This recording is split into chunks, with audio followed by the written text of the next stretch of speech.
कहानी का main character नूर अभी नालियां साफ कर रहा है और फिर खुदाई की जगह पर मिट्टी उठा रहा है। बेसिकली नूर ऐसे छोटे मोटे काम करता है और नूर ये काम क्यों करता है वो आपको आगे पता चलेगा। और जब शाम में काम खत्म होता है तभी सामने गुफा में से नूर को आवाज सुनाई देती है, कोई प्लीज मेरी मदद करो। ये सुनते ही नूर गुफा की तरफ दौड़ता है और गुफा में पहुंचकर देखता है एक काफी बड़ा काऊ मॉन्स्टर। फिर 15 साल पहले हमें नूर का बचपन दिखाया जाता है। नूर घर का काम कर रहा है और अपनी बीमार माँ का ख्याल भी रख रहा है। नूर की माँ कहती है, मुझे माफ करना, मैं तुम्हारे लिए कुछ नहीं कर पाई बेटा, लेकिन कम से कम तुम अपनी जिंदगी अपने हिसाब से जियो। फिर अब रात में नूर सूप बनाकर अपनी माँ के पास ले जाता है और देखता है कि उसकी माँ की सांसें अब रुक चुकी हैं। और अगले दिन पिता की कब्र के साइड में माँ की कब्र भी बना देता है। नूर काफी उदास है लेकिन नूर ने जिंदगी से हार नहीं मानी है। फिर नूर अकेले ही इस टाउन में रहता है और ऐसे करते करते काफी समय बीत चुका है। और एक दिन साफ सफाई करते वक्त नूर को एक बुक मिलती है और बुक ओपन करते के साथ नूर को अपने बचपन के दिन याद आ जाते हैं कि जब नूर के पिता नूर को इस बुक में से कहानियां सुनाते थे। नूर के पिता कहते हैं, मैं आज तुम्हें एडवेंचरर की कहानियां सुनाऊंगा। नूर पिता से पूछता है, एडवेंचरर क्या होता है पापा? पिता कहते हैं, एडवेंचरर वो होता है जो अपने दोस्तों के साथ बड़े ड्रैगन को मारे, मैजिक स्पेल सीखे,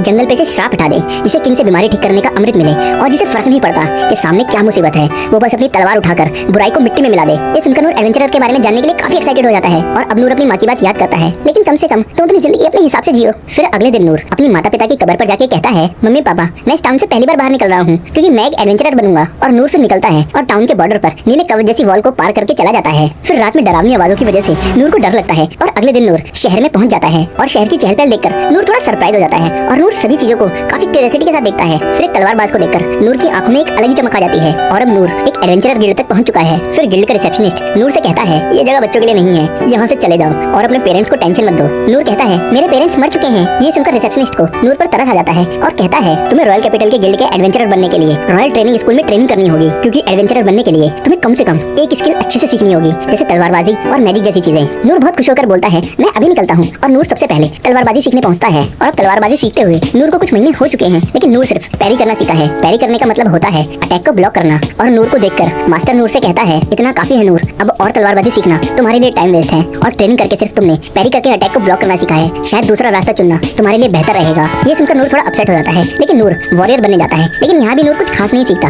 और कुछ महीने बाद वॉरियर मास्टर नूर को जाने के लिए कह देता है। और फिर आर्चर, थीफ, मैजिशियन और क्लेरिक के पास भी नूर कुछ खास नहीं सीखता, लेकिन हर जगह से एक आधा लो लेवल का मूव सीख लेता है और थोड़ी ही टाइम में निकाल दिया जाता है। फिर अब ये बात सुनकर रिसेप्शनिस्ट भी सरप्राइज हो जाता है कि हर ट्रेनिंग स्कूल में कुछ महीने ट्रेनिंग करने के बाद भी नूर कोई भी स्किल पूरी तरीके से नहीं सीख पाया है, जिस वजह से नूर को वो एक एडवेंचरर के तौर पर रजिस्टर नहीं करता। और अब नूर काफी उदास होकर वापस अपने घर आ चुका है और सोचता है, मेरे अंदर कोई टैलेंट नहीं है। और कहता है, मैंने जो कुछ भी सीखा है मुझे उसी को लेकर बहुत बहुत बहुत ज्यादा हार्ड ट्रेनिंग की जरूरत है। और याद करता है कि स्वॉर्ड मास्टर ने कहा था कि तुम एक स्किल को ही प्रैक्टिस करते रहो तो तुम दूसरा स्किल मास्टर कर सकते हो। ये बात ध्यान में रखते हुए नूर पैरी करता है और सिर्फ तलवारबाजी का यही स्किल नूर को आता है। और नूर को ट्रेनिंग करते करते अब 1 साल हो चुका है और अब नूर एक साथ 10 स्वॉर्ड अटैक को पैरी करके ब्लॉक कर सकता है। लेकिन नूर ने कोई नया स्किल नहीं सीखा है और अब फिर 3 साल बाद नूर 100 स्वॉर्ड अटैक को एक साथ ब्लॉक कर सकता है। लेकिन अभी भी नूर ने कोई भी नया स्किल नहीं सीखा है। नूर को लगता है ऐसे नूर कभी एडवेंचरर नहीं बन सकता, इसलिए नूर और भी ज्यादा ट्रेनिंग करता है और फिर दिन रात ट्रेनिंग करता जाता है और अब 10 साल बाद नूर 1000 स्वॉर्ड अटैक को एक साथ ब्लॉक कर सकता है। लेकिन अभी भी नूर ने कोई भी नया स्किल नहीं सीखा है। फिर नूर अपने पेरेंट्स की कब्र पर जाके कहता है, मैं एक आखिरी कोशिश करने वाला हूँ। और नूर सीधा फिर गिल्ड पहुंचता है और रिसेप्शनिस्ट नूर का फॉर्म पढ़ती है, जिसमें नूर ने आधे अधूरे अपने स्किल भरे हुए हैं, जैसे parry, physical enhancement, stone throw, feather step, tiny flame, low healing. Form पढ़ के रिसेप्शनिस्ट कहती है, क्या तुम श्योर हो कि तुम सिर्फ यही कर सकते हो? नूर कहता है, हाँ मैं सिर्फ यही कर सकता हूँ। रिसेप्शनिस्ट नूर को एडवाइस देती है रॉयल कैपिटल ट्रेनिंग स्कूल जाने की, लेकिन नूर कहता है, मैं सारे स्कूल में जा चुका हूँ। रिसेप्शनिस्ट कहती है, तुम सभी स्कूल्स में जा चुके हो? और अगर ऐसा है तो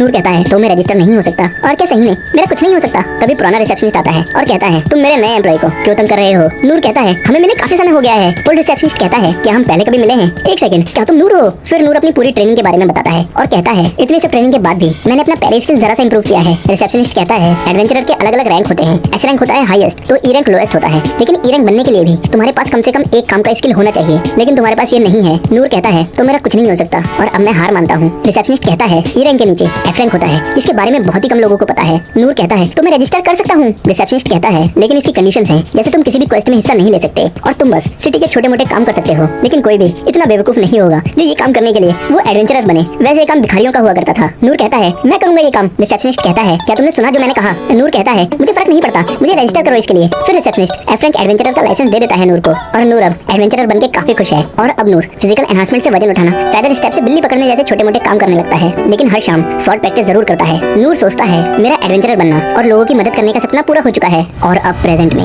नूर को गुफा में एक बहुत बड़ा काऊ मॉन्स्टर दिखता है और उस काऊ मॉन्स्टर से कुछ सोल्जर्स एक लड़की को प्रोटेक्ट कर रहे हैं। काऊ मॉन्स्टर एक ही अटैक से सोल्जर के 2 टुकड़े करके उसे दूर फेंक देता है और लगातार सोल्जर्स को मारता जाता है। और अब सिर्फ वो लड़की बची है। फिर जब मॉन्स्टर लड़की को मारने ही वाला होता है, नूर स्टोन थ्रो स्किल का इस्तेमाल करके एक पत्थर मॉन्स्टर की आंख में मारता है, जिससे मॉन्स्टर को गुस्सा आ जाता है और मॉन्स्टर नूर के पीछे भागता है। और जैसे ही मॉन्स्टर नूर तक पहुंचता है, नूर पैरी का इस्तेमाल करके मॉन्स्टर के सारे अटैक्स को ब्लॉक करता जाता है। लेकिन इसमें नूर की तलवार भी टूटती जाती है। नूर सोचता है इसका एक अटैक लगते ही मैं मर जाऊंगा और मुझे काउंटर अटैक करने का मौका ढूंढना होगा। लेकिन अगर मुझे मौका मिल भी गया तो कोई फायदा नहीं, क्योंकि मेरे पास कोई अटैक स्किल नहीं है। नूर देखता है वो लड़की अभी भी यहीं पर है और मॉन्स्टर नूर को छोड़कर लड़की को मारने के लिए दौड़ता है। लेकिन नूर फेदर स्टेप का इस्तेमाल करके जल्दी से लड़की के सामने आ जाता है और अटैक ब्लॉक कर देता है। लेकिन अब लड़ते लड़ते नूर की तलवार टूट जाती है। मॉन्स्टर फिर अटैक करता है और नूर उस टूटी हुई तलवार से ही पैरी करता है और मॉन्स्टर की कुल्हाड़ी उड़कर मॉन्स्टर के ही गले पर लगती है, जिससे मॉन्स्टर का सर धड़ से अलग हो जाता है और मॉन्स्टर मर जाता है। और फिर लड़की के चारों ओर बनी हुई नीले रंग की बेड़ियां हट जाती हैं। नूर सोचता है ये काफी करीबी मामला था। अगर इसका साइज थोड़ा भी बड़ा होता तो मैं तो गया था काम से। और मैं इस लेवल पर होने के बावजूद सोच रहा था कि मैं एडवेंचर्स पर जा सकता हूँ। नहीं, मैं अभी काफी कमजोर हूँ। लड़की नूर को शुक्रिया कहती है और नूर का नाम पूछती है। नूर कहता है मैं कोई इंपॉर्टेंट आदमी नहीं हूँ और वहाँ से चला जाता है। और नूर के जाने के बाद वहाँ और भी सोल्जर्स आ जाते हैं। काऊ मॉन्स्टर के हमले के बाद गुफा में साफ सफाई का काम चल रहा है और जिस लड़की को पिछले एपिसोड में कहानी के मेन कैरेक्टर नूर ने बचाया था, वो उन सोल्जर्स के लिए प्रार्थना कर रही है जिनको काऊ मॉन्स्टर ने मारा है। तभी एक सोल्जर भागते हुए आती है और कहती है लेडी लिंडबर्ग आप ठीक तो है ना, आपको कोई चोट तो नहीं लगी? लिंडबर्ग कहती है मैं ठीक हूँ इनेस। इनेस कहती है मुझे माफ कर दीजिए, मुझे आपके साथ आना चाहिए था। लिंडबर्ग कहती है इनेस इसमें तुम्हारी कोई गलती नहीं है, क्योंकि मैंने ही जिद की थी अकेले आने की और मुझे माफ करना, मैं तुम्हें चिंता में नहीं डालना चाहती थी। तभी लॉर्ड ड्रैकन कहते हैं लेडी लिंडबर्ग अब हमें वापस कासल में चलना चाहिए, लॉर्ड रेन आपसे बात करना चाहते हैं। फिर सीन शिफ्ट होता है और लेडी लिंडबर्ग से बात करने के बाद लॉर्ड रेन लॉर्ड ड्रैकन के साथ मीटिंग कर रहे हैं। लॉर्ड रेन कहते हैं इस काऊ डीमन को तो डंजन की गहराइयों में होना चाहिए था, तो क्या इस डीमन को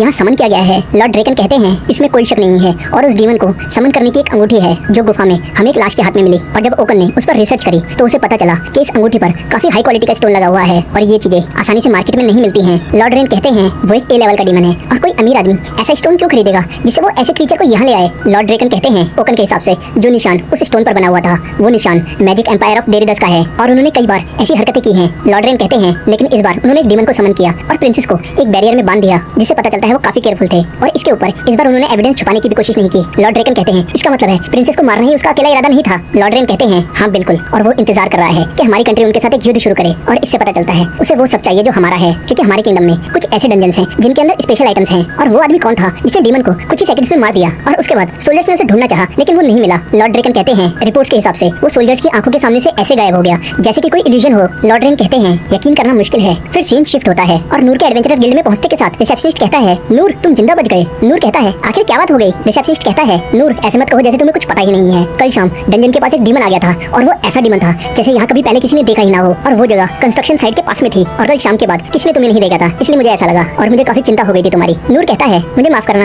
और कल शाम को कुछ लोग मेरा पीछा कर रहे थे और मैं काफी थका हुआ भी था, इसलिए मैं सीधा घर चला गया। रिसेप्शनिस्ट कहता है नूर तुम्हारा चेहरा इतना गंदा क्यों है? नूर कहता है मैं भी यहाँ आने से पहले एक नाली साफ करके आया हूँ। रिसेप्शनिस्ट कहता है चलो जो भी है अच्छा हुआ कि तुम डीमन से नहीं टकराए, और पहले मैं भी ए रैंक एडवेंचरर हुआ करता था और अगर मैं उस डीमन से टकरा जाता तो वो छूटते ही मुझे मार देता। नूर कहता है कि वो सही में इतना पावरफुल था और सोचने लगता है चलो अच्छा हुआ मैं जिससे टकराया था वो बस एक गाय थी। और नूर पूछता है उस डीमन का क्या हुआ? रिसेप्शनिस्ट बताता है एक रहस्यमय आदमी ने उस डीमन को बड़े ही आसानी से मार दिया। और फिर नूर उस रहस्यमय आदमी के बारे में सोचता है ये बड़ी कमाल की बात है कि इस दुनिया में ऐसे पावरफुल लोग भी एग्जिस्ट करते हैं, लेकिन अभी तक नूर को नहीं पता कि वो रहस्यमय आदमी खुद नूर ही है। और रिसेप्शनिस्ट फिर नूर को कल के काम की पेमेंट देने के बाद कहता है नूर तुम कोई अच्छा काम क्यों नहीं ढूंढ लेते? नूर कहता है एक अच्छा काम ढूंढ लूं, मैं ऑलरेडी एक एडवेंचरर हूँ। रिसेप्शनिस्ट कहता है अब बस भी करो नूर, अगर तुम यहाँ काम नहीं करोगे तो तुम्हें 30% कट मुझे नहीं देना पड़ेगा। तभी नूर के पीछे कोई आ जाता है और कहता है मैंने तुम्हें ढूंढ लिया। नूर पलट के देखता है कि पीछे कोई और नहीं लेडी लिंडबर्ग ही है जिसे नूर ने बचाया था। नूर कहता है तुम तो कल वाली लड़की हो। लेडी लिंडबर्ग को देखकर रिसेप्शनिस्ट की थोड़ी हालत खराब हो जाती है, लेकिन नूर को कोई फर्क नहीं पड़ता क्योंकि नूर को पता ही नहीं है कि लेडी लिंडबर्ग है कौन। लेडी लिंडबर्ग कहती है ये तरीका थोड़ा रूड है लेकिन मैं तुमसे मिलना चाहती थी और इसके लिए मैंने मेरे लॉन्ग डिस्टेंस डिटेक्शन स्किल का इस्तेमाल किया। नूर पूछता है क्या तुम्हारी जॉब क्लास थीफ की है? लेडी लिंडबर्ग कहती है नहीं, मेरा मेन फोकस मैजिशियन क्लास पर है और इसके अलावा मुझे पूरी 6 के 6 स्किल सिस्टम्स की नॉलेज है। हालांकि मुझे ये सब बस बेसिक लेवल पे आता है और मेरी नॉलेज इतनी बेसिक है कि तुम्हारे जैसे इंसान के सामने इसके बारे में बात करते हुए मुझे एम्बैरेसमेंट हो रही है। तभी वहाँ बैठे और लोग भी इनको देखकर बातें करने लगते हैं। लेडी लिंडबर्ग कहती है यहाँ पर काफी लोग हैं, क्या तुम मेरे साथ बाहर चल के बात करना चाहोगे? रिसेप्शनिस्ट नूर को पकड़कर कहता है नूर तुम ये क्या कर रहे हो? नूर कहता है मैं ऐसा कुछ नहीं कर रहा जिससे मैं प्रॉब्लम में पड़ जाऊँ। पीछे से लिंडबर्ग कहती है इस समय बाहर ज्यादा लोग नहीं होंगे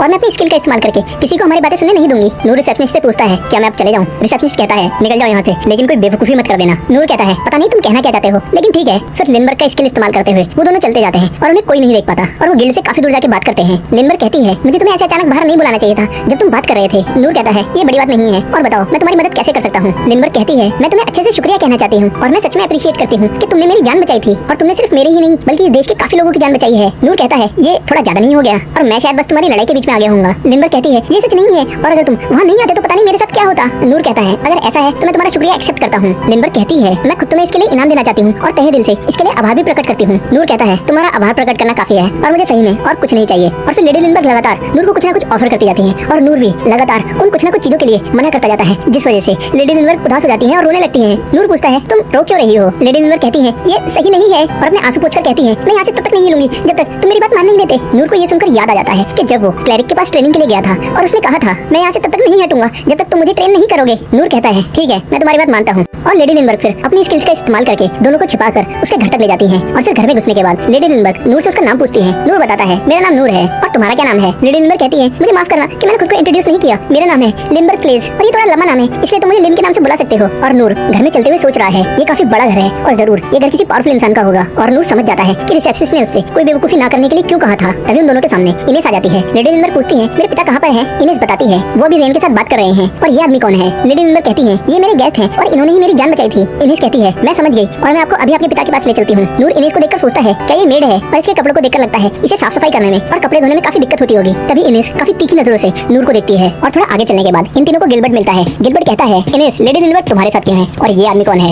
इनेस कहती है सामने से हट जाओ और ये लेडी लिनबर्ग के गेस्ट हैं। गिलबर्ट इस बात से समझ जाता है कि नूर ने ही लिनबर्ग की जान बचाई है और कहता है तुम देखने में कुछ खास नहीं हो। इनेस कहती है अब बदतमीजी करना बंद करो और हमारे साथ चलो। और इनेस फिर धीरे से गिलबर्ट के कान में कहती है जितने ज्यादा लोग होंगे उतना अच्छा है। और फिर चारों आगे बढ़ते हैं और इस समय लेडी लिनबर्ग के पिता अपने बेटे लॉर्ड रेन से बात कर रहे हैं डेरिदस के बारे में। पिता कहते हैं डेरिदस हमारे बीच के समझौते की कोई इज्जत नहीं करता। लॉर्ड रेन कहते हैं जो लास्ट टाइम उसने रिक्वेस्ट की थी उससे बात साफ है। फिर हम फ्लैशबैक देखते हैं जिसमें मैजिक एम्पायर ऑफ डेरिदस का किंग कहता है तुम अपनी कंट्री के सारे डंजन मुझे दे दो और बदले में मैं तुम्हें अपनी आर्मी उधार दूंगा और इससे हम दोनों का ही फायदा है। किंग क्लेस जो लेडी लिनबर्ग के पिता हैं कहते हैं मैं ऐसे किसी भी ऑफर को ठुकराता हूँ जिससे मेरे देश का नुकसान होता है। डेरिदस का किंग कहता है तुम इन शब्दों के लिए बहुत पछताओगे। और अब प्रेजेंट में लॉर्ड रेन कहते हैं और ये हमारे देश के ऊपर अकेला खतरा नहीं है। किंग क्लेस कहते हैं तो अब समय आ चुका है। और तभी ये चारों किंग के पास